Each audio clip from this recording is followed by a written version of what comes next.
Hello and welcome to London. This city is one of the world's most exciting cultural centres.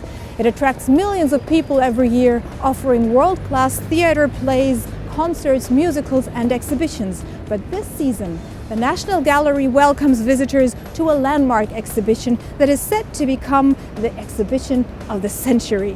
It is called Leonardo da Vinci, Painter at the Court of Milan, and it focuses on da Vinci's aims and ambitions as a painter and a philosopher in the late 1480s and 1490s. The exhibition will feature the largest ever number of da Vinci's rare surviving paintings, including his drawings and studies. And I'm now going to meet Luke Sison, the curator who brought all of these masterpieces together.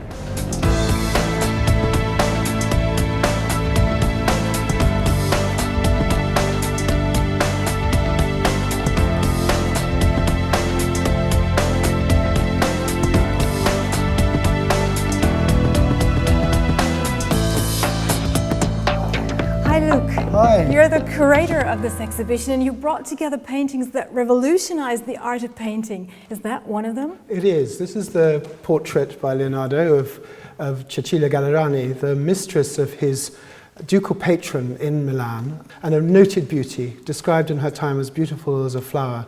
And what makes this revolutionary is the extraordinary movement, not just of the body, but in a sense of her mind and her soul.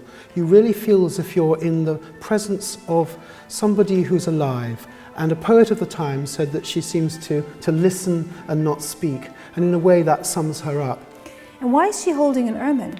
Well, it's an emblem of her purity, because ermines were supposed to die rather than sully their white fur. It's a reminder of her name, because the Greek for ermine is Galler, and so her surname is Gallerani. And finally, it's an allusion to her lord and master, to Ludovico il Moro, who had been given the order of the ermine by the King of Naples and was therefore called l'Ermelino, the little ermine. So he put together several messages in one painting. It's typical of Leonardo to include this extraordinary layers of meaning, and what's so wonderful about having the picture here is having the time to tease them out. Can you show us some other paintings? I'd love to. To protect the delicate paintings, light levels are kept low, but the lighting experts brought out the glow of the colours. So this is the National Gallery's own version of the Virgin of the Rocks.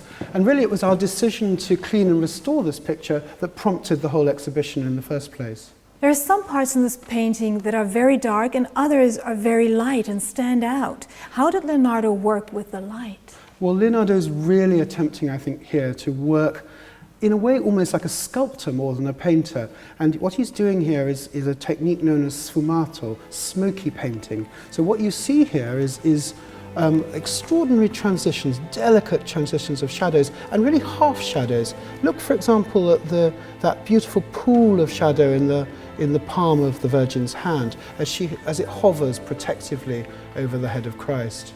What we're seeing here, I guess, is Leonardo's response to the enormous sculpted altarpiece that would have surrounded this picture. Because this, of course, was painted for the Confraternity of the Immaculate Conception in Milan and would have been the centerpiece of a much, much larger ensemble by a whole range of other people. Can you tell us more about the special cooperation that you've had with the Louvre? We've been remarkably lucky. Through a long discussion with the Louvre, they've agreed to lend us the first version of this composition, their version of the Virgin of the Rocks, a picture which has never ever left France before and has never been seen with our picture, probably not even by Leonardo himself. So this is a really remarkable, a historic occasion. And you can see in the picture that he was doing something different in that first version. The first version, for example, Leonardo gives the angel a pointing hand, pointing over to the little Baptist on the other side of the painting. I mean, in a sense, this is a much more naturalistic picture. What you're seeing here is Leonardo recording rocks and plants, and even the figures themselves, much more precisely. This is the painter as mirror of nature. And what he thought was that investigating all the details of God's creation was in itself a devout activity. So put into a picture, that gives the painting particular religious potency.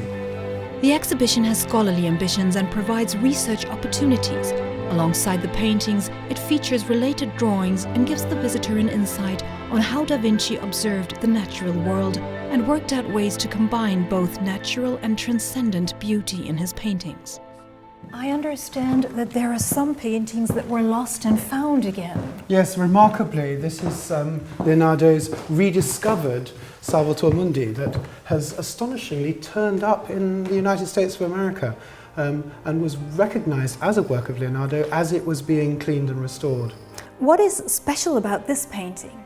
Well, I think what you're seeing here is a picture, an image of Christ, in which Leonardo is showing what a great artist he is at the same time as actually showing the features of Christ as they were traditionally depicted. So this full frontal image of Christ looking directly at us, and then this extraordinary hand, which is painted in a slightly different way, much more defined, much more three-dimensional than this almost spectral image of Christ himself. So what you're seeing here is really Leonardo saying that I can see the face of Christ. It's an extraordinary statement.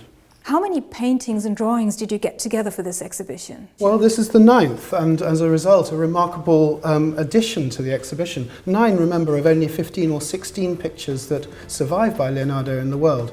So 9 paintings and 50 amazing drawings, which we brought together for the very first time. Thank you, Luke. Thank you. The exhibition runs through until February 5th, 2012. Tickets can be easily obtained online via the website of the National Gallery. Don't miss it.